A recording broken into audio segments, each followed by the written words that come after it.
Hi.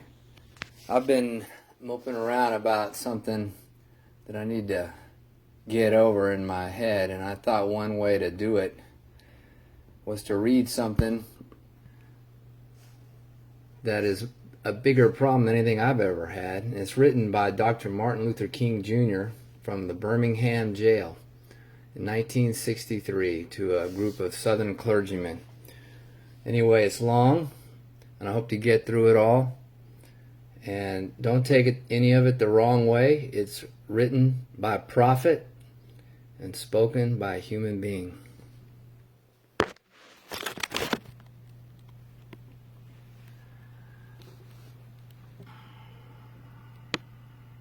While confined here in the Birmingham City Jail, I came across your recent statement calling our present activities unwise and untimely.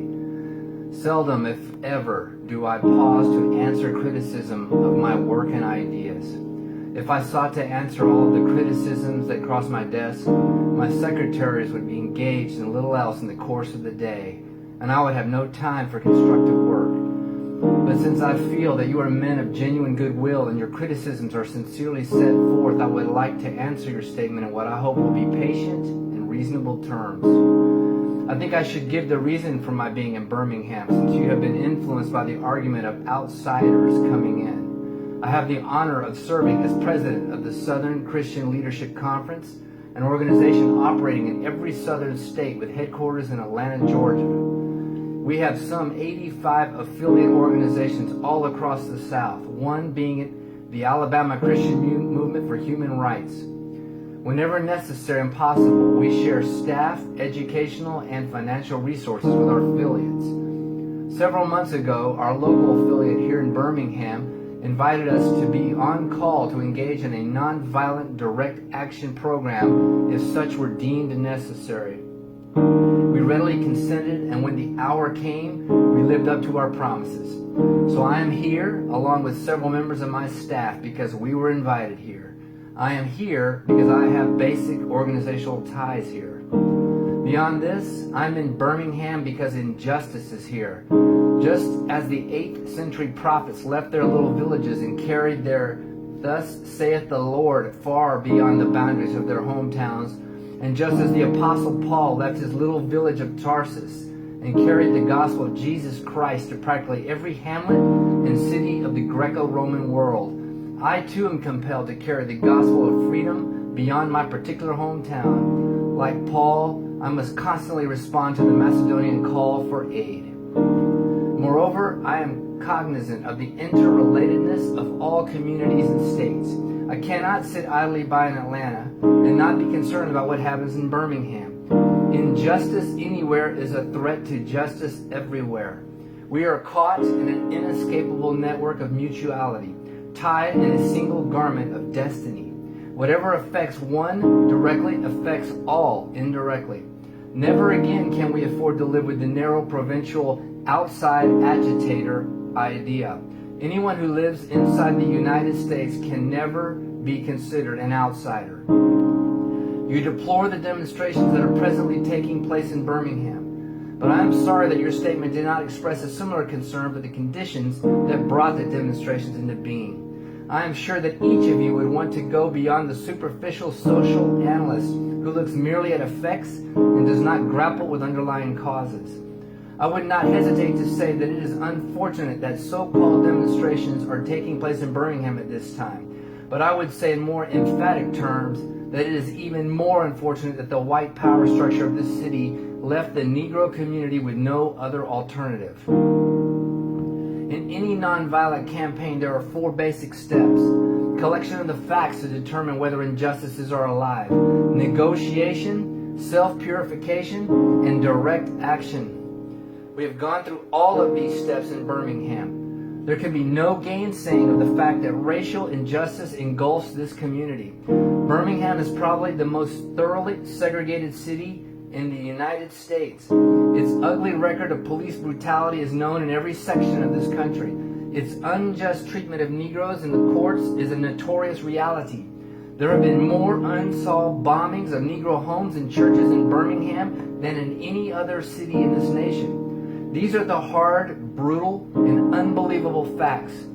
On the basis of them, Negro leaders sought to negotiate with the city fathers, but the political leaders consistently refused to engage in good faith negotiation. Then came the opportunity last September to talk with some of the leaders of the economic community. In these negotiating sessions, certain promises were made by the merchants, such as the promise to remove the humiliating racial signs from the stores. On the basis of these promises, Reverend Shuttlesworth and the leaders of the Alabama Christian Movement for Christian Rights agreed to call a moratorium on any type of demonstration. As the weeks and months unfolded, we realized that we were the victims of a broken promise. The signs remained. As in so many experiences of the past, we were confronted with blasted hopes, and the dark shadow of a deep disappointment settled upon us. So we had no alternative except that of preparing for direct action, whereby we would present our very bodies as a means of laying our case before the conscience of the local and national community. We were not unmindful of the difficulties involved, so we decided to go through a process of self-purification. We started having workshops on nonviolence and repeatedly asked ourselves the question, are you able to accept blows without retaliating? And are you able to endure the ordeals of jail? We decided to set our direct action program around the Easter season, realizing that, with the exception of Christmas, this was the largest shopping period of the year. Knowing that a strong economic withdrawal program would be the byproduct of direct action, we felt that this was the best time to bring pressure on the merchants for the needed changes. Then it occurred to us that the March election was ahead, and so we speedily decided to postpone action until after Election Day. When we discovered that Mr. Connor was in the runoff, we decided again to postpone action so that the demonstration could not be used to cloud the issues. At this time, we agreed to begin our nonviolent witness the day after the runoff. This reveals that we did not move irresponsibly into direct action. We too wanted to see Mr. Connor defeated, so we went through postponement after postponement to aid in this community need. After this, we felt that direct action could be delayed no longer. You may well ask, why direct action? Why sit-ins, marches, and so forth? Isn't negotiation a better path? You are exactly right in your call for negotiation. Indeed, this is the purpose of direct action. Nonviolent direct action seeks to create such a crisis and establish such a creative tension that a community that has consistently refused to negotiate is forced to confront the issue. It seeks so to dramatize the issue that it can no longer be ignored. I'm just referred to the creation of tension as a part of the work of the nonviolent resistor. This may sound rather shocking, but I must confess that I am not afraid of the word tension. I have earnestly worked and preached against violent tension, but there is a type of constructive non-violent tension that is necessary for growth. Just as Socrates felt that it was necessary to create a tension in the mind so that individuals could rise from the bondage of myths and half-truths to the unfettered realm of creative analysis and objective appraisal, we must see the need of having nonviolent gadflies to create the kind of tension in society that will help men to rise from the dark depths of prejudice and racism to the majestic heights of understanding and brotherhood. So the purpose of direct action is to create a situation so crisis-packed that it will inevitably open the door to negotiation. We therefore concur with you in your call for negotiation. Too long has our beloved Southland been bogged down in the tragic attempt to live in monologue than dialogue. One of the basic points in your statement is that our acts are untimely. Some have asked, why didn't you give the new administration time to act? The only answer that I can give to this inquiry is that the new administration must be prodded about as much as the outgoing one before it acts. We will be sadly mistaken if we feel that the election of Mr. Boutwell will bring the millennium to the Birmingham. While Mr. Boutwell is much more articulate and gentle than Mr. Connor, they are both segregationists, dedicated to the task of maintaining the status quo. The hope I see in Mr. Boutwell is that he will be reasonable enough to see the futility of massive resistance to desegregation. But he will not see this without pressure from the devotees of civil rights. My friends, I must say to you that we have not made a single gain in civil rights without determined legal and nonviolent pressure. History is the long and tragic story of the fact that privileged groups seldom give up their privileges voluntarily. Individuals may see the moral light and voluntarily give up their unjust posture. But as Reinhold Niebuhr has reminded us, groups are more immoral than individuals. We know through painful experience that freedom is never voluntarily given by the oppressor. It must be demanded by the oppressed. Frankly, I have never yet engaged in a direct action movement that was well timed according to the timetable of those who have not suffered unduly from the disease of segregation. For years now, I've heard the word wait. It rings in the ear of every Negro with a piercing familiarity. This wait has always meant never. It has been a tranquilizing thalidomide, relieving the emotional stress for a moment, only to give birth to an ill-informed infant of frustration. We must come to see with the distinguished jurist of yesterday that justice too long delayed is justice denied. We have waited for more than 340 years for our God-given and constitutional rights. The nations of Asia and Africa are moving with jet-light speed toward the goal of political independence, and we still creep at horse and buggy pace toward the gaining of a cup of coffee at a lunch counter. I guess it is easy for those who have never felt the stinging darts of segregation to say, wait. But when you have seen vicious mobs lynch your mothers and fathers at will and drown your sisters and brothers at whim, when you have seen hate-filled policemen curse, kick, brutalize, and even kill your black brothers and sisters with impunity, when you see the vast majority of your 20 million Negro brothers smothering in an airtight cage of poverty in the midst of an affluent society, when you suddenly find your tongue twisted and your speech stammering as you seek to explain to your 6-year-old daughter why she cannot go to the public amusement park that has just been advertised on television, and see tears welling up in her little eyes when she is told that Funtown is closed to colored children, and see the depressing clouds of inferiority begin to form in her little mental sky, and see her begin to distort her little personality by unconsciously developing a bitterness towards white people, when you have to concoct an answer for a 5-year-old son in an agonizing pathos. Daddy, why do white people treat colored people so mean?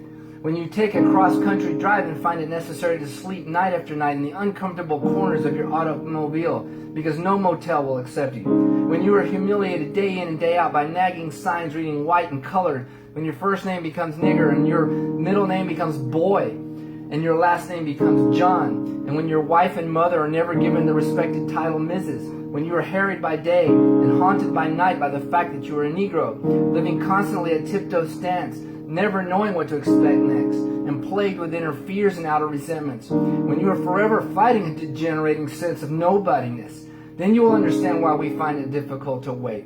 There comes a time when the cup of endurance runs over and men are no longer willing to be plunged into an abyss of injustice where they experience the bleakness of corroding despair. I hope, sirs, you can understand our legitimate and unavoidable impatience. You express a great deal of anxiety over our willingness to break laws. This is certainly a legitimate concern. Since we so diligently urge people to obey the Supreme Court's decision of 1954 outlawing segregation in the public schools, it is rather strange and paradoxical to find us consciously breaking laws. One may well ask, how can you advocate breaking some laws and obeying others? The answer is found in the fact that there are two types of laws. There are just laws and there are unjust laws. I would agree with St. Augustine that an unjust law is no law at all. Now, what is the difference between the two? How does one determine when a law is just or unjust? A just law is a man-made code that squares with the moral law or the law of God. An unjust law is a code that is out of harmony with the moral law. To put it in terms of St. Thomas Aquinas, an unjust law is a human law that is not rooted in eternal and natural law. Any law that uplifts human personality is just. Any law that degrades human personality is unjust. All segregation statutes are unjust because segregation distorts the soul and damages the personality. It gives the segregator a false sense of superiority and the segregated a false sense of inferiority. To use the words of Martin Buber, the great Jewish philosopher, segregation substitutes an I-it relationship for the I-thou relationship and ends up relegating persons to the status of things. So segregation is not only politically, economically, and sociologically unsound, but it is morally wrong and sinful. Paul Tillich has said that sin is separation. Isn't segregation an existential expression of man's tragic separation, an expression of his awful estrangement, his terrible sinfulness? So I can urge men to obey the 1954 decision of the Supreme Court because it is morally right. And I can urge them to disobey segregation ordinance because they are morally wrong. Let us turn to a more concrete example of just and unjust laws. An unjust law is a code that a majority inflicts on a minority that is not binding on itself. This is difference made legal. On the other hand, a just law is a code that a majority compels a minority to follow, and that it is willing to follow itself. This is sameness made legal. Let me give another explanation.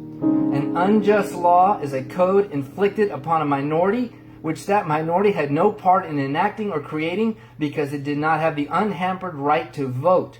Who can say that the legislature of Alabama, which set up the segregation laws, was democratically elected? Throughout the state of Alabama, all types of conniving methods are used to prevent Negroes from becoming registered voters, and there are some counties without a single Negro registered to vote, despite the fact that the Negroes constitute a majority of the population. Can any law set up such a state be considered democratically structured?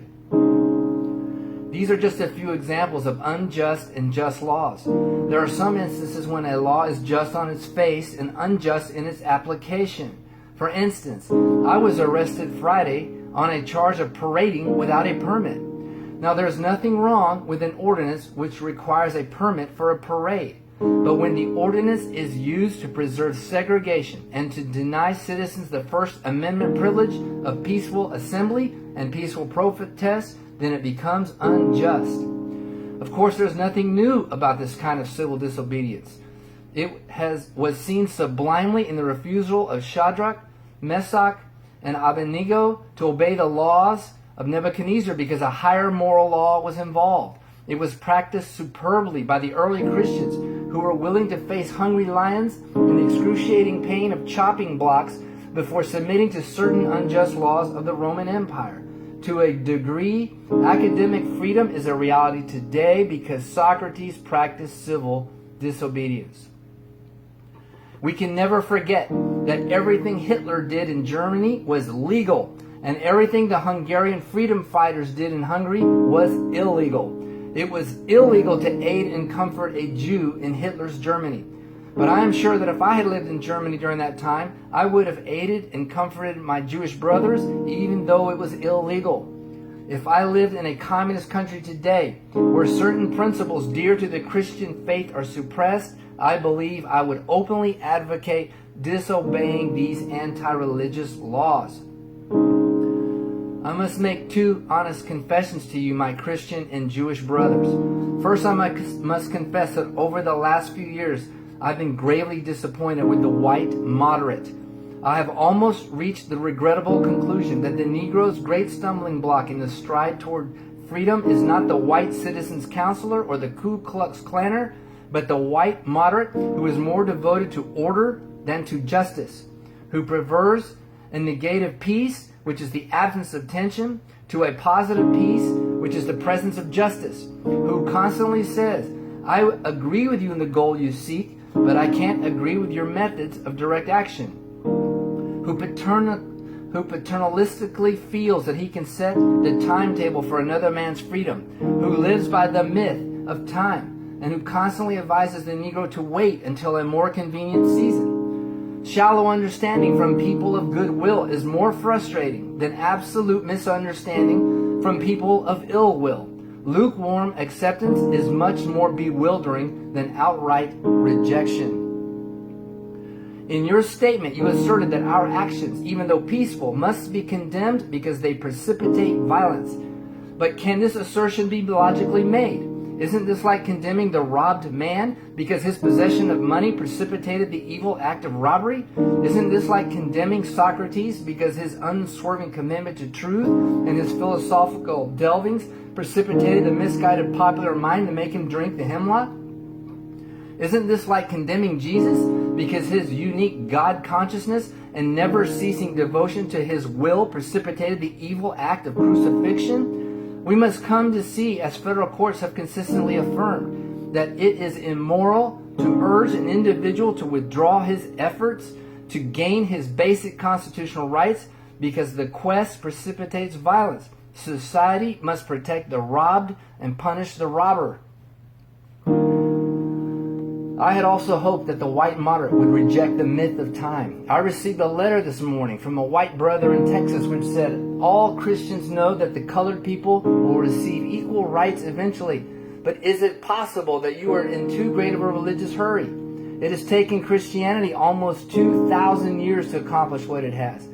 The teachings of Christ take time to come to earth. All that is said here grows out of a tragic misconception of time. It is the strangely irrational notion that there is something in the very flow of time that will inevitably cure all ills. Actually, time is neutral. It can be used either destructively or constructively. I am coming to feel that the people of ill will have used time much more effectively than the people of goodwill. We will have to repent in this generation, not merely for the vitriolic words and actions of the bad people, but for the appalling silence of the good people. We must come to see that human progress never rolls in on wheels of inevitability. It comes through the tireless efforts and persistent work of men willing to be co-workers with God, and without this hard work, time itself becomes an ally of the forces of social stagnation. You spoke of our activity in Birmingham as extreme. At first, I was rather disappointed that fellow clergymen would see my nonviolent efforts as those of an extremist. I started thinking about the fact that I stand in the middle of two opposing forces in the Negro community. One is a force of complacency made up of Negroes who, as a result of long years of oppression, have been so completely drained of self-respect and a sense of somebodyness that they have adjusted to segregation. And on the other hand, of a few Negroes in the middle class who, because of a degree of academic and economic security, and because at points they profit by segregation, have unconsciously become insensitive to the problems of the masses. The other force is one of bitterness and hatred that comes perilously close to advocating violence. It is expressed in the various black nationalist groups that are springing up over the nation, the largest and best known being Elijah Muhammad's Muslim movement. This movement is nourished by the contemporary frustration over the continued existence of racial discrimination. It is made up of people who have lost faith in America, who have repudiated Christianity, and who have concluded that white people is an incurable devil. I have tried to stand between these two forces, saying that we need not follow the do-nothingism of the complacent or the hatred and despair of the black nationalists. That there is a more excellent way of love and nonviolent protest. I am grateful to God that through the Negro Church, the dimension of nonviolence entered our struggle. If this philosophy had not emerged, I am convinced that by now many streets of the South would be flowing with floods of blood. And I am further convinced that if our white brothers dismiss as rabble-rousers and outside agitators those of us who are working through the channels of nonviolent direct action and refuse to support our nonviolent efforts, millions of Negroes out of frustration and despair will seek solace and security in black nationalist ideologies, a development that will lead inevitably to frightening racial nightmare. Oppressed people cannot remain oppressed forever. The urge for freedom will eventually come. This is what happened to the American Negro. Something within has reminded him of his birthright of freedom. Something without has reminded him that he can gain it. Consciously and unconsciously, he has been swept in by what the Germans called the Zeitgeist. And with his black brothers of Africa and his brown and yellow brothers of Asia, South America, and the Caribbean, he is moving with a sense of cosmic urgency towards the promised land of racial justice. Recognizing this vital urge that has engulfed the Negro community, one should readily understand public demonstrations. The Negro has many pent-up resentments and latent frustrations. He has to get them out. So let him march sometime. Let him have his prayer pilgrimage to the city hall. Understand why he must have sit-ins and freedom rides. If his repressed emotions do not come out in these nonviolent ways, they will come out in ominous expressions of violence. This is not a threat. It is a fact of history. So I have not said to my people, get rid of your discontent. But I've tried to say that this normal and healthy discontent can be channeled through the creative outlet of nonviolent direct action. Now, this approach is being dismissed as extremist. I must admit that I was initially disappointed in being so categorized. But as I continued to think about the matter, I gradually gained a bit of satisfaction from being considered an extremist. Was not Jesus an extremist in love? Love your enemies. Bless them that curse you. Pray for them that despitefully use you. Was not Amos an extremist for justice? Let justice roll down like waters and righteousness like a mighty stream. Was not Paul an extremist for the gospel of Jesus Christ? I bear in my body the marks of the Lord Jesus. Was not Martin Luther an extremist? Here I stand, I can do no other, so help me God. Was not John Bunyan an extremist? I will stay in jail to the end of my days before I make a mockery of my conscience. Was not Abraham Lincoln an extremist? This nation cannot serve half days before I make... This nation cannot survive half slave and half free. Was not Thomas Jefferson an extremist? We hold these truths to be self-evident, that all men are created equal. So the question is not whether we will be extremists, but what kind of extremists we will be. Will we be extremists for hate or for love? Will we be extremists for the preservation of injustice or for the cause of justice? I had hoped that the white moderate would see this. Maybe I was too optimistic. Maybe I expected too much. I guess I should have realized that few members of a race that has oppressed another race can understand or appreciate the deep groans and passionate yearnings of those that have been oppressed. And still fewer have the vision to see that injustice must be rooted out by strong, persistent, and determined action. I am thankful, however, that some of our white brothers have grasped the meaning of this social revolution and determined action. I am thankful, however, that some of our white brothers have grasped the meaning of this social revolution and committed themselves to it. They are still all too small in quantity, but they are big in quality. Some, like Ralph McGill, Lillian Smith, Harry Golden, and James Dabbs, have written about our struggle in eloquent, prophetic, and understanding terms. Others have marched with us down nameless streets of the South. They sat in with us at lunch counters and rode in with us on the freedom rides. They have languished in filthy, roach-infested jails, suffering the abuse and brutality of angry policemen who see them as dirty end lovers. They, unlike many of their moderate brothers, have recognized the urgency of the moment and sensed the need for powerful action, antidotes to combat the disease of segregation. Let me rush on to mention my other disappointment. I've been disappointed with the white church and its leadership. Of course, there are some notable exceptions. I am not unmindful of the fact that each of you has taken some significant stands on the issue. I commend you, Reverend Stallings, for your Christian stand this past Sunday in welcoming Negroes to your Baptist church. I commend the Catholic leaders of the state for integrating Spring Hill College. But despite those notable exceptions, I must honestly reiterate that I have been disappointed with the church. I do not say that as one of those negative critics who can always find something wrong with the church. I say it as a minister of the gospel who loves the church, who was nurtured in his bosom, who has been sustained by its spiritual blessings, and who will remain true to it as long as the cord of life shall lengthen. I had the strange feeling when I was suddenly catapulted into the leadership of the bus protests several years ago that we would have the support of the white church. I felt the white ministers, priests, and rabbis of the South would be some of our strongest allies. Instead, some few have been outright opponents, refusing to understand the freedom movement and misrepresenting its leaders. All too many others have been more cautious and courageous and have remained silent. In spite of my shattered dreams of the past, I came to Birmingham with the hope that the white religious leadership of this community would see the justice of our cause and with deep moral concern serve as the channel through which our just grievances could get to the power structure. I had hoped that each of you would understand, but again, I have been disappointed. I have heard numerous religious leaders of the South call upon their worshipers to comply with a desegregation decision because it is the law. But I have longed to hear white ministers say, follow this decree because integration is morally right and the Negro is your brother. In the midst of blatant injustices inflicted upon the Negro, I have watched white churches stand on the sidelines and merely mouth pious irrelevancies and sanctimonious trivialities. In the midst of a mighty struggle to rid our nation of racial and economic injustice, I have heard so many ministers say, those are social issues which the gospel has nothing to do with. And I have watched so many churches commit themselves to a completely otherworldly religion which made a strange distinction between bodies and souls and the sacred and the secular. There was a time when the church was very powerful It was during that period that the early Christians rejoiced when they were deemed worthy to suffer for what they believed. In those days, the church was not merely a thermometer that recorded the ideas and principles of popular opinion. It was a thermostat that transformed the mores of society. Wherever the early Christians entered a town, the power structure got disturbed and immediately sought to convict them for being disturbers of the peace and outside agitators. But they went on with the conviction that they were a colony of heaven and had to obey God rather than man.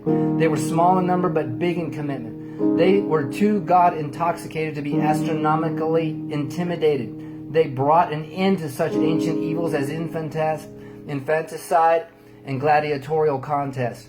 Things are different now.